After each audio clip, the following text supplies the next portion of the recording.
on vector fields. We'll provide more examples of visualizations, in this case more in 3 dimensions, and also additional techniques that help complement the basic streamline and strict line and so on. In terms of having a few examples that are make the various concepts very intuitive, I would recommend to follow the website at this link, where is a software in a couple of versions, a simpler one just for desktop and a more advanced for iPad, where you can see, for example, better describes this concept of, for example, timeline, where you see the front that advance from the initial seed location, and how that is evolving over time. Or in the case of a strict line, we will see, for example, the points coming out of the seed location and how they evolve with the flow. Even if the flow is a time-dependent flow, then the shape becomes different than the one of a regular streamline. And you see here the advancement of the front shaped by the, in a way, instantaneous streamlines from every location. So in the version that is available for our iPad, this also I strongly recommend to try it out. It's called Flow Visual. It's a very simple application, but it allows to play around with the different settings. And for a relatively simple flow, it shows actually how in 3D the complexity is such that it really requires a combination of number of features. For example, seeding here with multiple points, showing the flow with animation. I'll show a couple of videos now. Having, for example, cross sections in those two planes where the flow is shown with an entire flow with line integral or convolution, and this would allow to better understand how to visualize a flow and how to build an interesting flow in 3 dimensions. So this is a case where we see two cross section with a 2-dimensional projection of the flow, and then how with a seeding of a few points, you will see now, you see how the lines, in this case would be just streamlines, would emerge from that particular location. You see how it's important to have the full 3D view, how on one side the cross-section help a lot, but then they occlude everything behind. So in 3D, kind of the visualization becomes much more complex. This is an example for the same flow with the same app. Those are the controls on the right. And here there are different elements. The are called stream surfaces. We'll see a little bit more. But intuitively, those are surfaces that you can build by seeding a number of points nearby each other, and then showing the flow that emerge from this particular location. And so here, for example, knowing the flow on a particular space, one can build carefully a set of stream surfaces with streamlines attached to them and showing the flow in the more salient locations in the data. So see how here, for example, we have a point where there is a lot of source of the flow, and then it can remain concentrated in a certain area and then evolve and spread in a certain direction. Here, how is the source, then the flow becomes kind of almost a tubular structure. And here's the flow that comes from the outside and then cross the interior and goes to the boundary again. And here's kind of the collection of all the various flow surfaces, each of which we just saw. in detail with their streamlines attached. So in general, we see that starting from this basic concept of streamline or strict lines, we can build more sophisticated primitives that help enhancing the intuition of the user while looking at the data. So for example, the concept of a stream ribbon um, allows to create those small flat surfaces, and then make them follow the direction of the flow. And by seeing the surfaces kind of twisting around as we see in those locations, we get a sense that not just the trajectory, but the rotation along the axis of the flow. Also, they can be shaded in different way. And so here, for example, yeah, if we make it red associated with the curvature of this twist, we can spot more intuitively where things are deforming or twisting or not. So here is actually the concept of stream tubes, and the idea is to have around a particular streamline to have a I would say cylindrical shape around it, so that improves also the shading. Instead of just seeing a individual line, we would see kind of these entire tubular structures, and they can be color depending on a particular property that we may want to highlight. And also, for example, we could make the thickness, so kind of the diameter of the cross section of this tube proportional, let's say, the speed or some other property, and so that even if we don't show like a timeline, we could show, for example, the different parts where the flow, the intensity of the flow can be higher and lower. For example, if it is associated with the velocity, that would mean higher speed or lower speed. Obviously, in this case, in this medical data, this is actually an electrical field, and so those are higher intensity of the electrical field is now a velocity, but again, the metaphor stands. So in general, also there is this possibility of making it into flow volumes. So instead of, so the streamlines would be just a line, the stream surfaces, the stream tubes would be surfaces.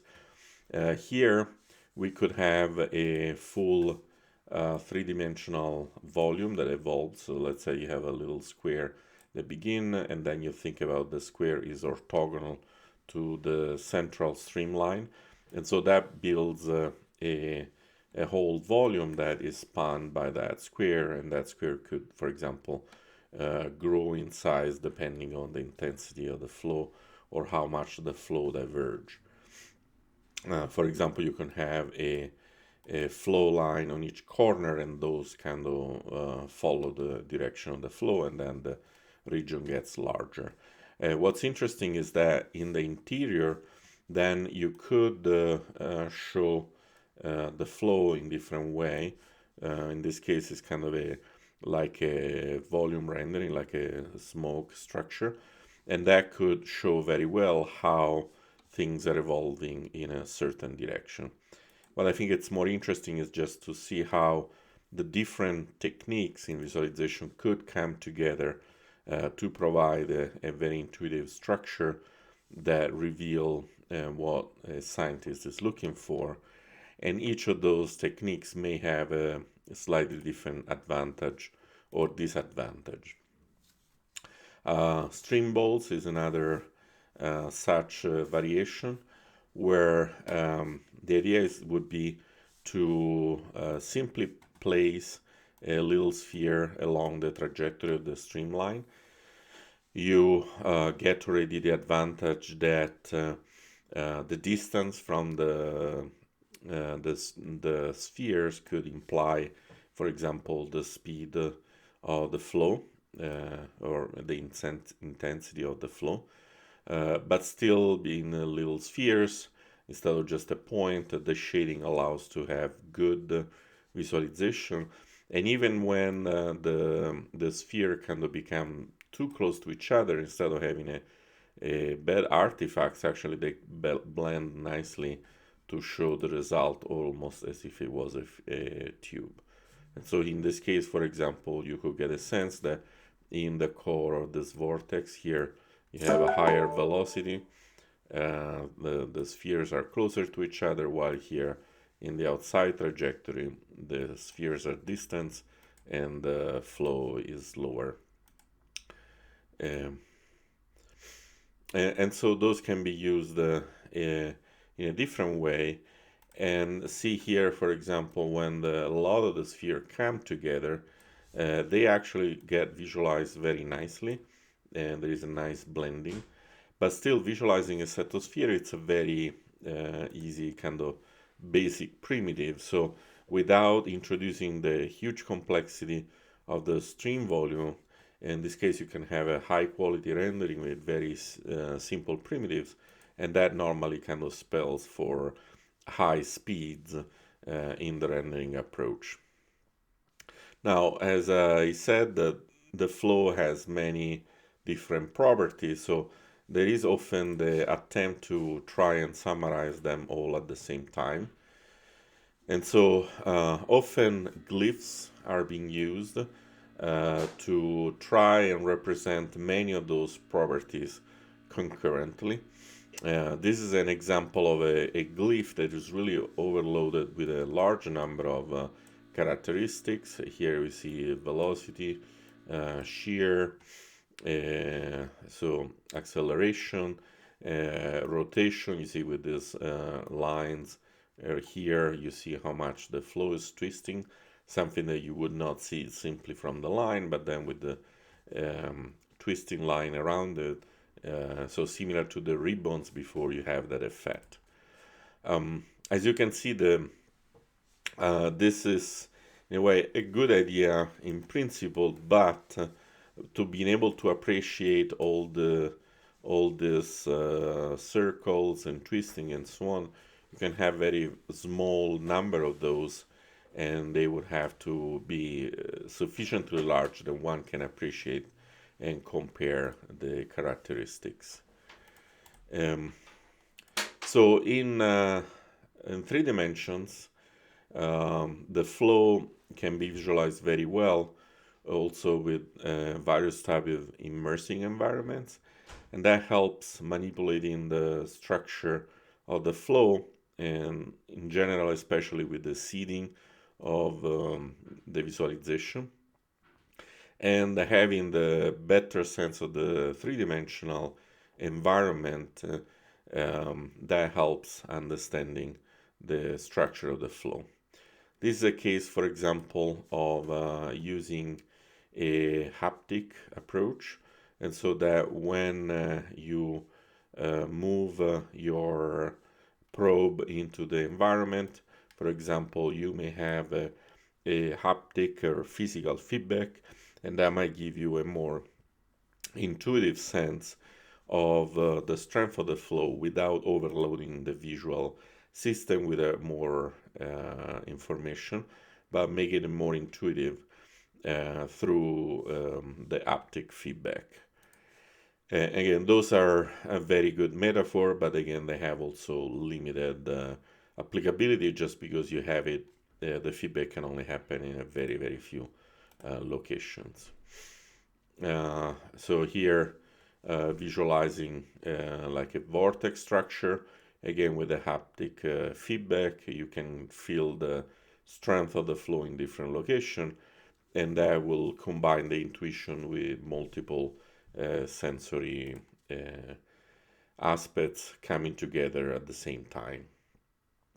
In computational fluid dynamics, this type of techniques are definitely more cherished because it's one of the main tasks to understand the structure of the flow in small details and in general outlines.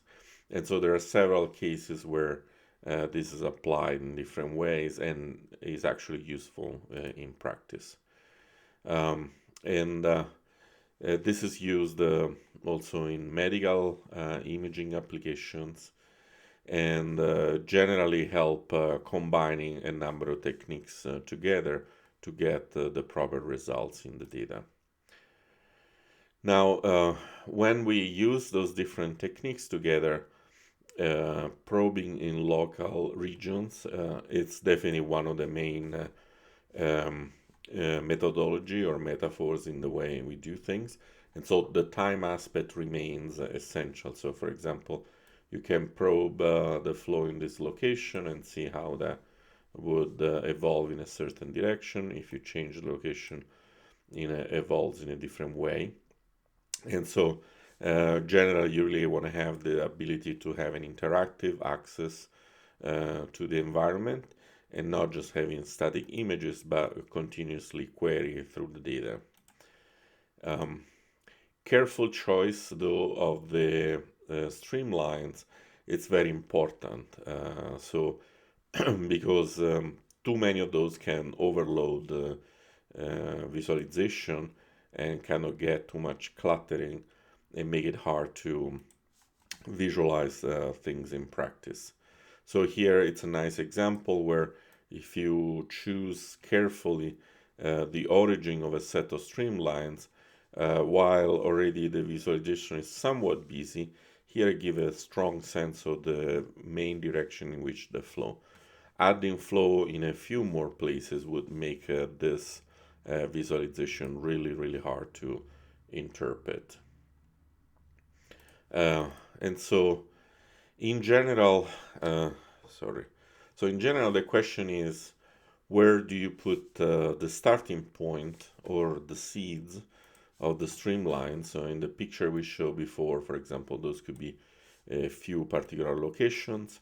But in general, the choice of those is very important, and the number distribution of those is really one key aspect. So there is a number of techniques that really look at the aspect of seeding the streamlines and making also them in a length that they will not kind of merge together.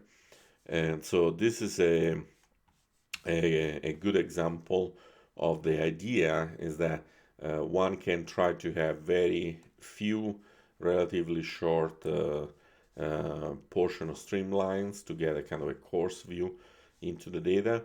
And then the more you increase the number of those, the busier the visualization here.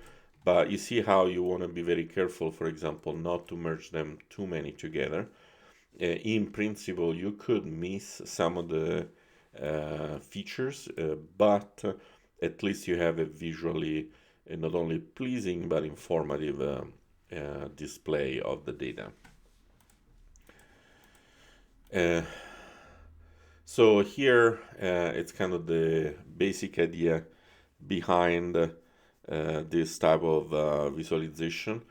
Then you look at how to take a set of basically ink strokes that you put around the data set, and how to make sure that as many as possible are kind of sufficiently aligned so that they would actually be coherent with each other instead of kind of being broken apart. So for example, in this area you want to have them as distributed but nicely aligned so that maybe you can connect them together and get overall a good picture of the data itself. The results can be really good. So here, for example, once you have properly selected a set of streamlines, here, for example, you can see what's called a saddle point, where the flow kind of diverge and has like two main axes that separates the flow. There could be sources or sinks in the data.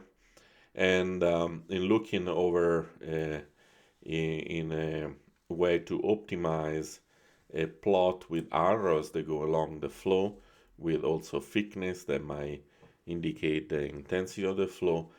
If they're properly distributed, you have a good distribution of the information, enough density to not have any significant gap, but then being careful that, like for example, in areas of convergence or in area of high rotation, you don't get so much clutter that would make it hard to appreciate the visualization itself. And so this is a result, specific results. It's kind of similar to the first image that I was showing before, and basically it looks at the density that one wants to target versus the distribution in space. And so one can have a lower spacing and higher density versus higher spacing and lower density. And you can see how as long as you maintain the separation of the data, this can give a very effective way of analyzing the results. Now, in 3 dimensions, those are more challenging aspects, and so one could start seeding in a fairly uniform sampling of the space, and then maybe sample more with higher density, for example, in the regions where the field has higher curvature, or in general, one can use some property that seem more meaningful than other. But generally, high curvature where it means the flow has a less intuitive direction, and so it's a good starting point.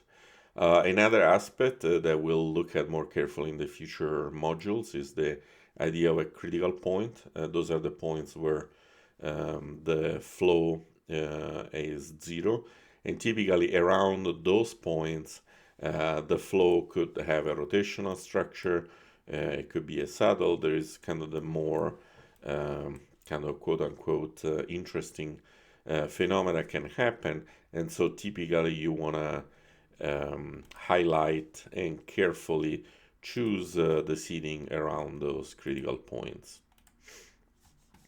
In this video, we have a very nice approach where to visualize through a fairly complex vector field, one can use an interactive lens approach where to highlight the structure that are occluded, one can take the flow, deform it locally so that you can visualize the structure behind, but still, so in a way, the deformation or some of the clipping is useful because you maintain proper context in looking at the data.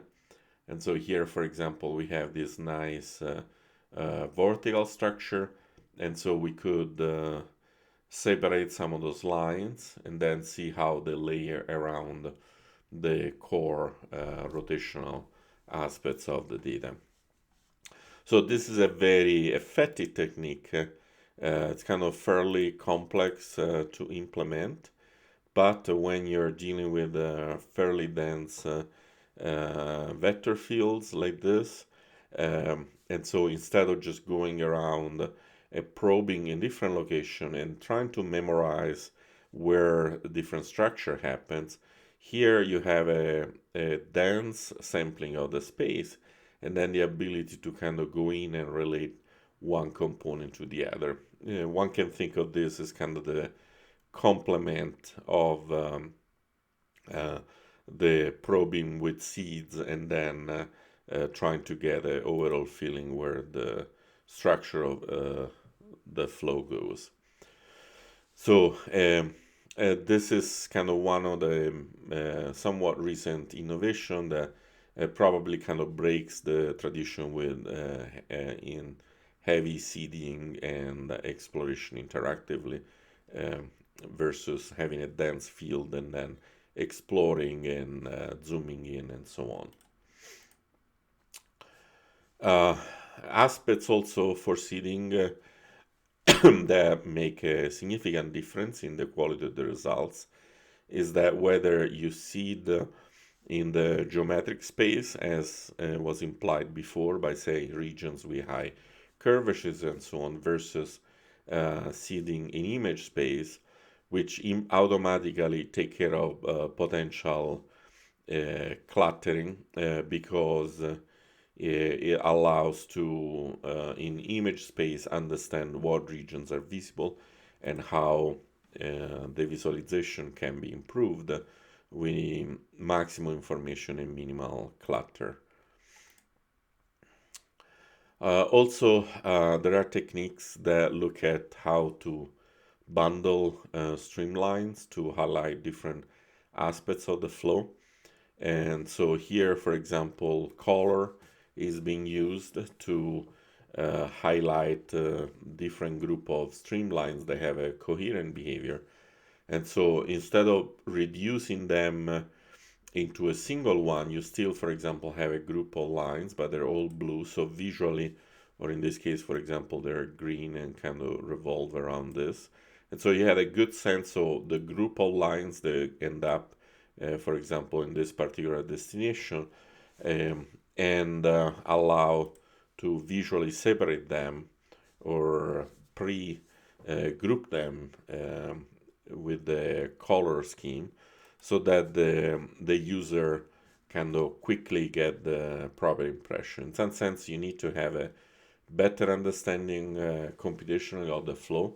For example, you might look at all the flow line that start or end from a particular critical point, and so that grouping them in bundles in different way highlight interesting behaviors that you might want to highlight. But certainly you can kind of appreciate the difference in terms of showing the top or the bottom, kind of two different way of either having a bundles on a given color or the bundle kind of shrunk down to a particular group that is visualized independently. In 3D, obviously, one could apply the same concept and then use this to highlight with different color and different bundles. Obviously, in this case, you might need to visualize side by side different groups just because occlusion, which is really one of the main problems in three-dimensional visualization, would not allow to visualize them at the same time. But if you have the same mental picture of the case in the previous slide and think of how those bundles would map to a three-dimensional structure, then you can get a coherent picture even if you're kind of forced to do things side by side. So here in particular you see how you have this kind of conceptual hierarchy of having all the bundles together, and then they get divided into, see, those two groups, this group and this group, and then this each of those here, for example, you see this interesting structure then gets mapped to this particular part of the flow, and then the other more left to right flows. And again, the bottom part is split again into two, and so you have this group and this group of streamlines. And so this hierarchical grouping kind of helps, again, the user build a proper mental model of the fluid flow that is underpinning this particular application. Opacity is also an important visual tool to improve the quality of the visualization, so that despite the large number of lines, one can still have a good intuition of what's in front, what's in the back. So, for example, in a basic way, one can draw the lines with boundaries, and now in the intersection, the boundary lines that are present only in the front are make things more clear. Now, the farther away you are from the screen, the visualization, the more you have to make enhance high in a more explicit way. So in this case, the same concept that we show here all the way to the left, on the right, with the decompositions shown in the intermediate stages, one can show kind of with the less enhanced boundary on the back side, an entire piece is actually missing, and instead the front part is nicely highlighted. And in this way, you can see here, for example, a typical flow with vorticity, where you have rotational structure. That's really hard to visualize.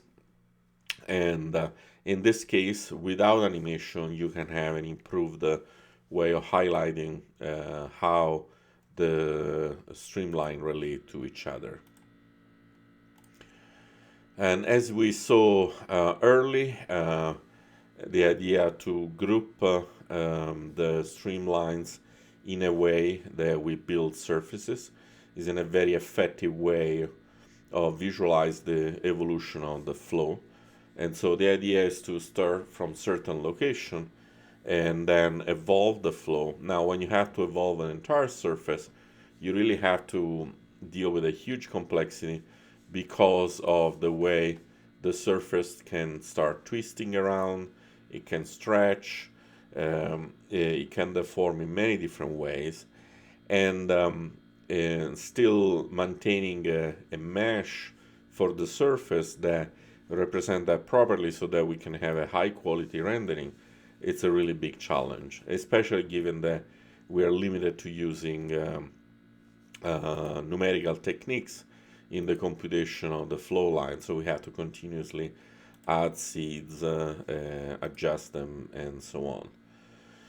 And so one can start from something very basic where you can put really a lot of seed along straight lines to dealing with more advanced techniques that continuously recede and follow the flow of the surface itself.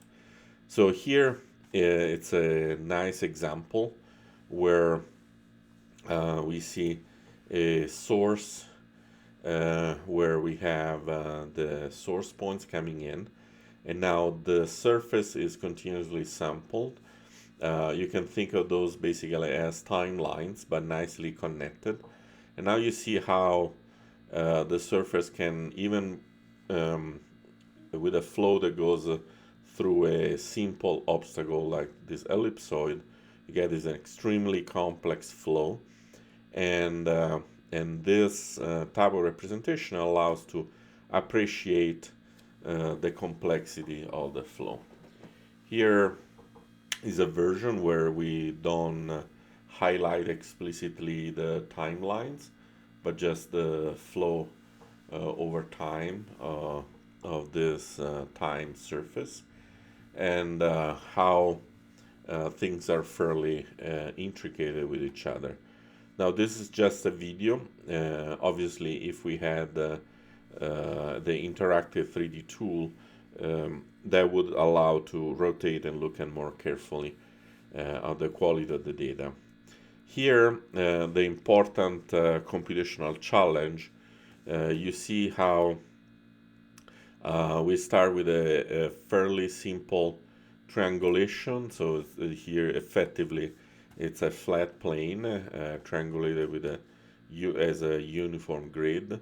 And as things move forward, you see how continuously the system has to automatically reseed and refine the surface to keep the ability to visualize in a high quality rendering the mesh itself. And so, this is really one of the big challenges, and in our fields also kind of continuously remeshing a surface is well understood to be kind of one of the hard things to do. This is an example where we saw this apply to a more realistic case, so the flow around the car. and the flow surface here again start from a fairly simple position and then start deforming over time. Here's the flow coming down from the top of the car and then twisting in the tail, as you see here in the flow.